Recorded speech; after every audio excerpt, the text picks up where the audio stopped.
Thakur ji, thank you so much for your kind words. वो कह रहे हैं कि वो हमारा शो देखते हैं, वो मेरे बहुत मेरे शोज़ को सुनते हैं, उन्हें बहुत अच्छा लगता है, हमें बहुत खुशी होती है। Thank you so much. Thakur ji का पोर्टफोलियो लेकर आते हैं। ये सिप कर रहे हैं। हर में 5,000 की सिप है।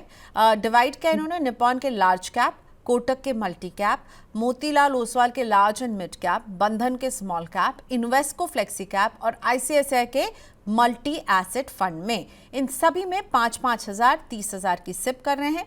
15 साल का नजरिया रखते हैं, 10% से टॉपअप करेंगे और 15 साल में ये 3 करोड़ प्लस के कॉर्पस पर इनकी नजर है। और ठाकुर की एज है, ठाकुर जी की 38। बताइए।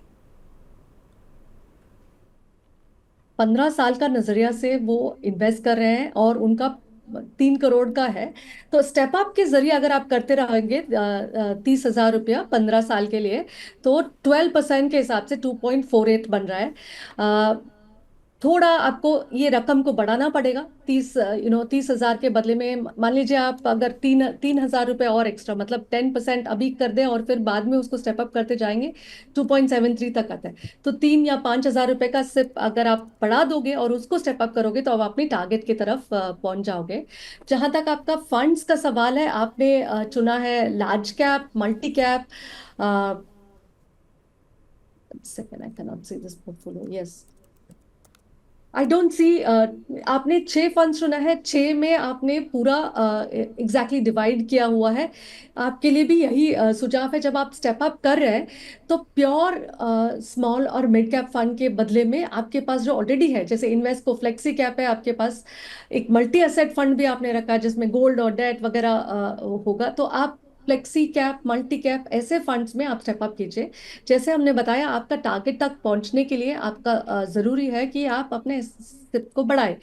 30 के बदले में अगर 35 कर सकते हो तो बहुत अच्छी बात, आप अपने मकसद की तरफ जाएंगे।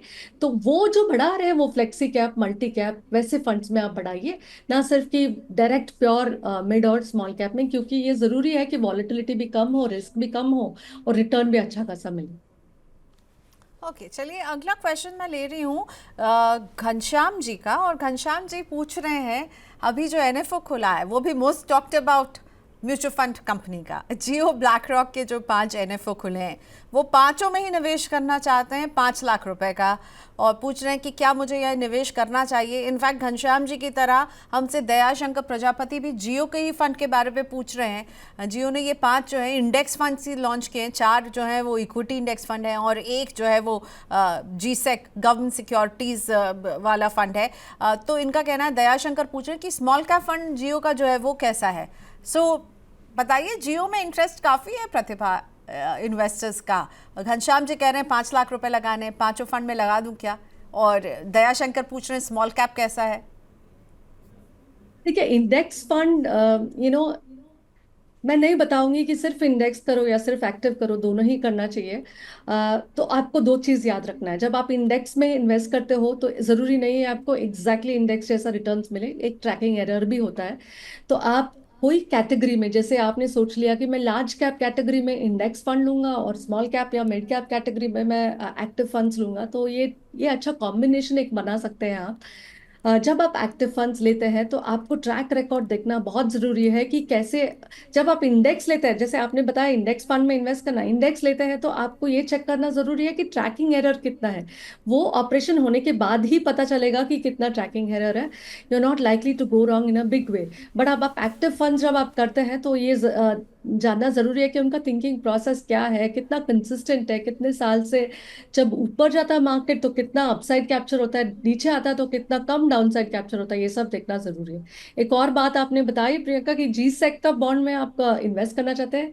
Yes, government security sounds extremely safe, but interest rate का जो खेल है उसमें काफी सारा वॉलेटिलिटी हो सकता है। तो अगर आप डेट में इसलिए इन्वेस्ट कर रहे हैं कि आपको अपने पैसे को कम वॉलेटाइल रखना है, तो आई वुडंट सजेस्ट जी सेक। आप कॉर्पोरेट बॉन्ड फंड ले सकते हो, यू नो लिक्विड फंड्स, बहुत शॉर्ट टर्म के लिए लिक्विड फंड्स ले सकते हो, नहीं तो कॉर्पोरेट बॉन्ड फंड्स ले सकते हो। जी सेक में आप वॉलेटिलिटी से बचना चाहते हैं तो वॉलेटिलिटी आप क्यों लेंगे, क्योंकि आपको रिटर्न्स चाहिए। सो अगर आप जानते हैं कि कौन सा टाइम में एंटर करना चाहिए, कब एग्जिट करना चाहिए, तो ये अच्छा फंड है। नहीं तो आप फंड मैनेजर को दे दीजिए, एक्टिव फंड मैनेजर को डेट में दे दीजिए, वो स्विच करते रहेंगे। I wouldn't think it's a good idea. Okay. Dayashankar ji जो स्मॉल कैप के बारे में पूछ रहे थे, it's a small cap 250 index fund, इसके लिए दयाशंकर जी को आप क्या बोलना चाहेंगी? जैसे मैंने बताया, small cap is a category in which I think there is a lot of scope for a fund manager to add, सारे 250 लेने से अच्छा आप उस पे you choose the right funds, the right quality, growth, all of that, and you have a chance of making a very good alpha. Benchmark जो दे रहा है उससे ऊपर मिल सकता है।